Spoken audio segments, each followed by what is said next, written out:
Pesquera por el pase. Vamos a comentarles al inicio del programa, tenemos un resumen ya de cómo va el avance de las apelaciones y del trabajo que está realizando en este momento el Jurado Nacional de Elecciones. Es la información más reciente, esto a 23 días de la segunda vuelta y cuando ya nos queda menos de un mes para que asuma el nuevo presidente o presidenta de la República. Las cifras sobre las nulidades: se han interpuesto 370 apelaciones ante los jurados electorales especiales a nivel nacional sobre nulidades. De este total, 83 corresponden a los pedidos de nulidad presentados dentro del plazo de ley, 287 a los que se presentaron fuera del plazo. De las 83 apelaciones por nulidades, ya han sido elevadas al Jurado Nacional de Elecciones un total de 70, 13 han sido declaradas improcedentes por los jurados electorales especiales en su evaluación de la procedencia o no a la apelación. De las 287 apelaciones,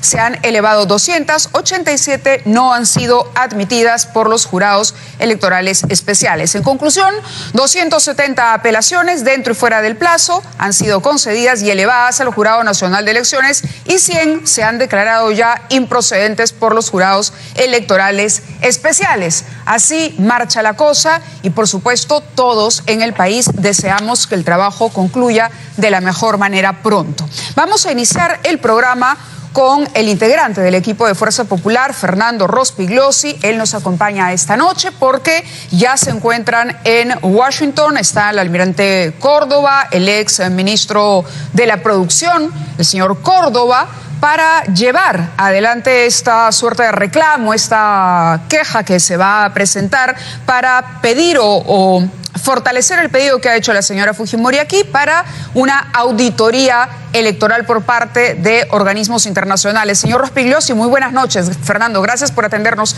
esta noche. Buenas noches, Mávila. Bien, hoy conversábamos antes en el programa y escuchaba también en N Portada hablar de una suerte de división de las derechas y de un deseo de Fuerza Popular de empezar a marcar distancia frente a derechas más extremistas, como por ejemplo la que personifica Rafael López Aliaga, lo cual tendría un correlato en la posición que tendrían ambas fuerzas en el próximo Congreso. ¿Qué hay de cierto en esto? Nada, no hay nada de cierto, es absolutamente falso. Todos estamos luchando por que hayan elecciones limpias y transparentes, que no se deje pasar el evidente fraude que se ha cometido en esta segunda vuelta electoral. Todos tenemos el propósito también de luchar contra la posibilidad de que se implante una dictadura chavista en el Perú, así es que tenemos propósitos comunes, que la división en estos objetivos es absolutamente falso, no es cierto. De acuerdo, pero el Jurado Nacional de Elecciones continuará con la labor y estas acciones que se están adoptando de alguna manera insinúan que no se respetará o se desconocerá lo que diga el jurado, aun cuando los enunciados van en el sentido contrario. Mira, se están haciendo todos los trámites, todos los reclamos, todas las impugnaciones dentro del marco legal. Desgraciadamente, el Jurado Nacional de Elecciones está actuando de una manera completamente irregular. No está admitiendo la posibilidad de revisar el padrón electoral, no está admitiendo la posibilidad de revisar las pruebas del fraude. Entonces, si no se pueden revisar las pruebas del fraude, evidentemente no hay nada que se pueda demostrar. El propio magistrado Luis Arce, que renunció recientemente al Jurado Nacional de Elecciones... Pero sabía que no podía renunciar, él, ¿no? Él renunció y no sabía que podía hacerlo. Es decir, ayer conversábamos con la doctora Echaíz y la verdad era difícil entender incluso y justificar que él, conociendo las reglas de juego, renunciara cuando no podía hacerlo. Bueno, no renunció, usó otro mecanismo, pero no estamos hablando en términos jurídicos, sino en términos prácticos que todo el mundo entiende.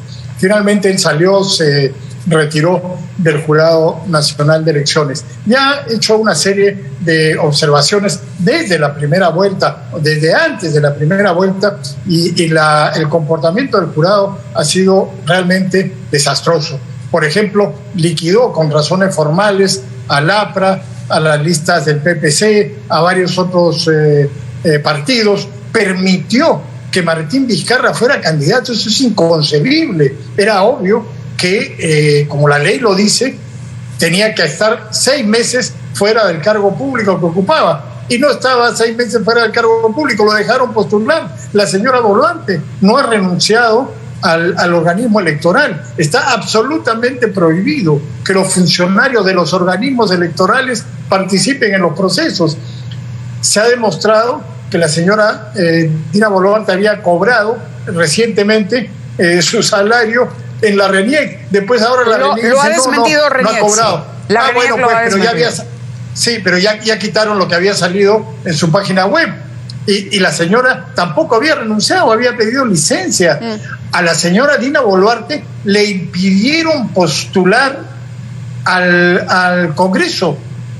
Y exactamente las mismas razones que hacen que no pueda postular al Congreso son las que obviamente hacen que no pueda postular a la vicepresidencia.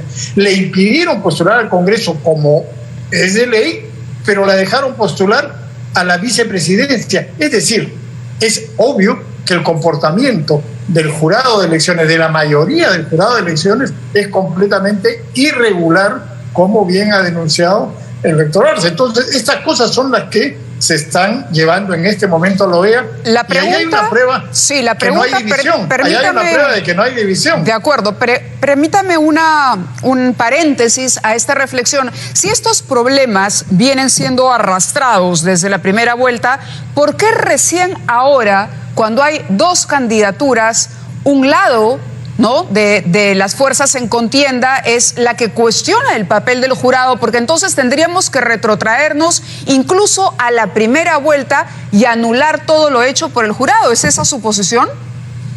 No, para nada. Pero lo que yo estoy haciendo es un resumen de todas las irregularidades que sí fueron denunciadas. Los apristas denunciaron cómo ellos habían salido irregularmente del proceso, también el PPC. Y hubo muchas otras personas que, sin ser del APRO o del PPC o de los partidos que fueron excluidos del proceso, se sumaron a esas denuncias, respaldaron esas denuncias, pero sin embargo esto fue pasado por alto por el Jurado Nacional de Elecciones. El señor López Aliaga también denunció lo ocurrido en la primera vuelta. O sea, no es que ahora se denuncien las irregularidades que ha cometido el Jurado Nacional de Elecciones, no, esto se viene denunciando desde hace tiempo. Y el propio magistrado Arce siempre mantuvo una posición discrepante con todas estas irregularidades que cometía la mayoría del Jurado Nacional de Elecciones.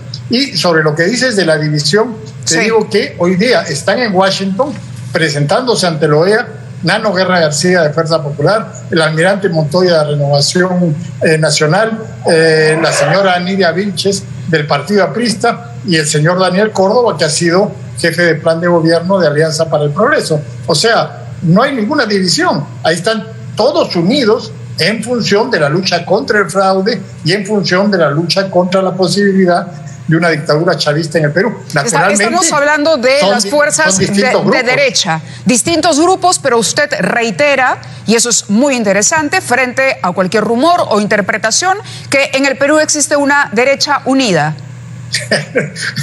Mira, si tú le dices derecha al APRA, no creo que les vaya a gustar. Yo no he dicho que sean de derecha.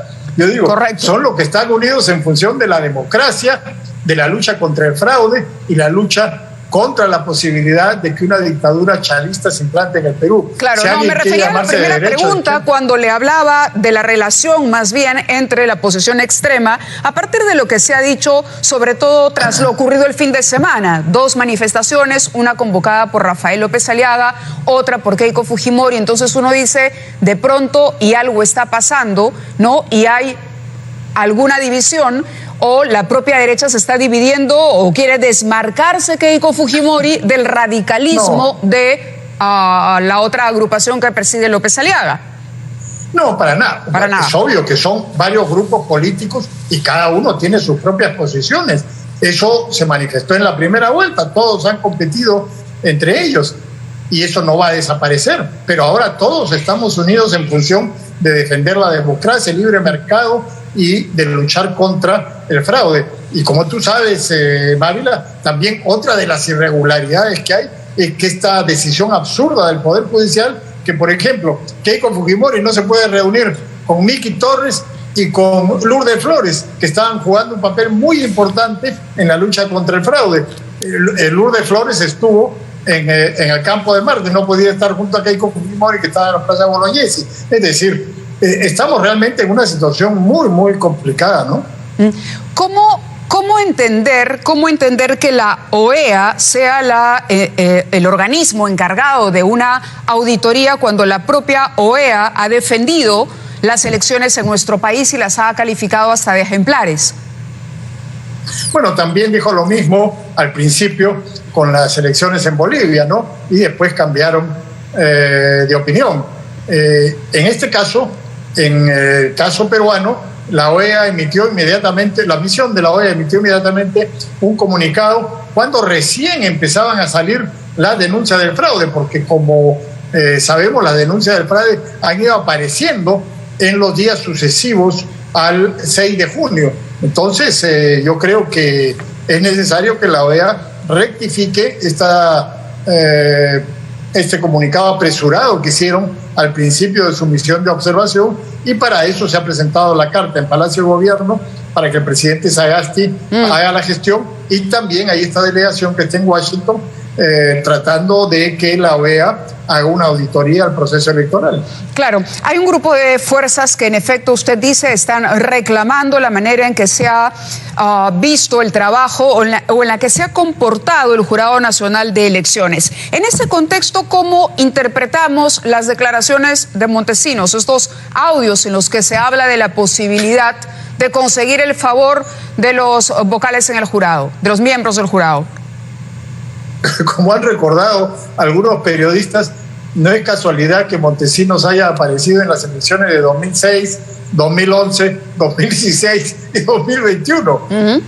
Está silencioso durante 5 años y luego aparece en las elecciones. Esto es obviamente una maniobra de alguien, ¿no? Hay que ver sospecha de quién es esa maniobra. Bueno, no sé, de lo que... ¿Quién puede beneficiarse? ¿Quién podría beneficiarse de una maniobra de esa naturaleza? Porque al jurado no se le hace ningún favor.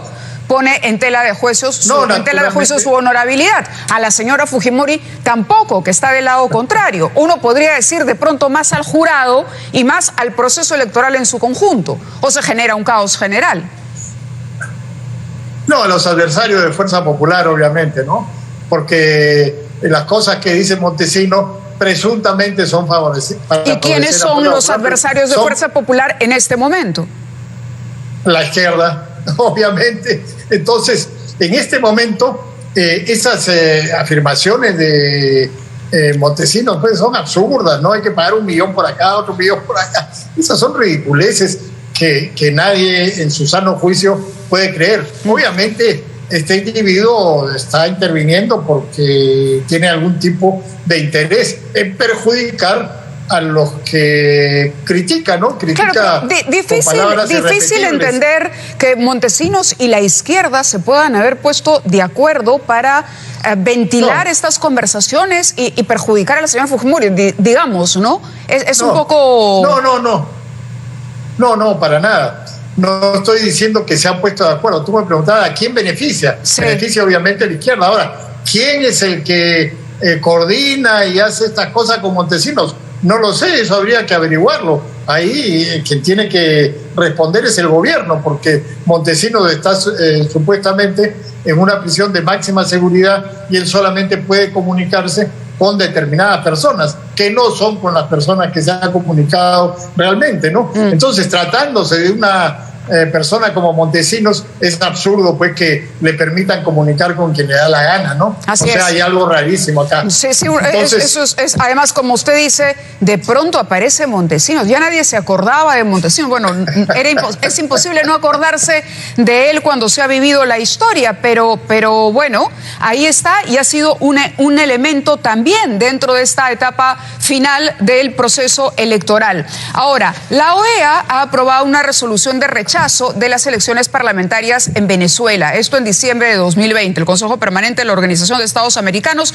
ha aprobado una resolución en la que se rechazan las elecciones parlamentarias. Dice, unos comicios que según los países que apoyaron la medida consolidan al país como una dictadura. La OEA también ha exigido, por ejemplo, la liberación de presos políticos y ha puesto en duda la legitimidad de las elecciones de Nicaragua debido al reciente deterioro del entorno político y la situación de los derechos humanos, incluyendo el abuso de leyes y acciones para intimidar. Es decir, la OEA se pronuncia cuando entiende que hay problemas y cuando considera que no se producen elecciones libres y justas. Vuelvo a la pregunta, ¿por qué la misma OEA, que ha sido parte de la veeduría de estos procesos, diría hoy que en efecto hay un fraude electoral? El señor Córdoba no lo pudo decir o afirmar o responder con claridad, dicho sea de paso un cuarto poder, cuando Melissa Pesquera le preguntaba. Dijo, existe la sospecha, pero no tengo pruebas y lo admito. Bueno, muy sencillo. Habría que preguntarse qué cosa es lo que dijo la OEA a principios de la década de 2000 sobre Venezuela. O sea, hoy día, más de 20 años después, la OEA dice que en Venezuela hay una dictadura, cosa que es evidente y que todos sabemos. Pero hubiera sido mejor que cuando empezaba el proceso dictatorial, que empezó también con una elección en el año 98, cuando empezaba el proceso dictatorial en Venezuela, en el año 99, cuando Chávez lanzó la idea de la constituyente y vino todo lo que conocemos después, se hubiera pronunciado. Hoy día ya es muy tarde, pues, porque ese régimen dictatorial ya desapareció, liquidó, aniquiló a la oposición, ¿no? Entonces, habría que recordarle a la OEA también su propia historia, ¿no? ¿Por qué no al principio, cuando se está gestando este proceso dictatorial en Venezuela, no intervinieron? Y que miren a la luz de esa experiencia lo que puede ocurrir en otros países. De acuerdo. Quería preguntarle también por la respuesta de la carta enviada por la señora Fujimori o dejada por la señora Fujimori en Palacio de Gobierno, si ya se ha recibido alguna respuesta.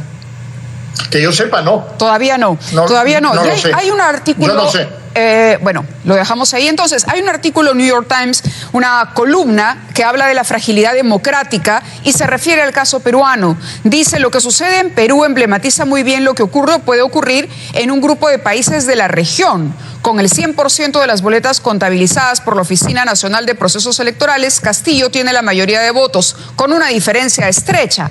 A pesar de haber asegurado que aceptaría y reconocería los resultados y de todas las promesas y ofrecido la marca Vargas Llosa como garantía, a pesar de las declaraciones de Estados Unidos, de la Unión Europea, que han felicitado al país por celebrar elecciones libres, y observadores internacionales, Keiko Fujimori insiste en denunciar un fraude desautorizando los procedimientos e instancias electorales oficiales, promoviendo entre sus seguidores la idea de que existe un engaño invisible, un delito que no se puede demostrar. Es una apuesta política que instala una falla de origen en el próximo gobierno y agita emocionalmente los peores fantasmas de una sociedad dividida, y cuestiona la renuncia de Luis Arce Córdoba, de quien estábamos hablando algunos momentos, porque dice: la renuncia del señor Arce, autoridad electoral en el Perú, solo enturbia el proceso. Arce actualmente está siendo investigado por tráfico de influencias y corrupción.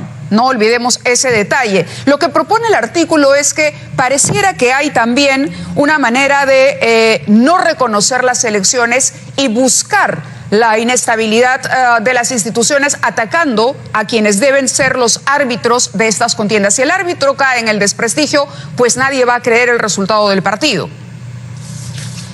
Bueno, es falso lo que dice ese artículo en el sentido de que Keiko Fujimori cuestiona.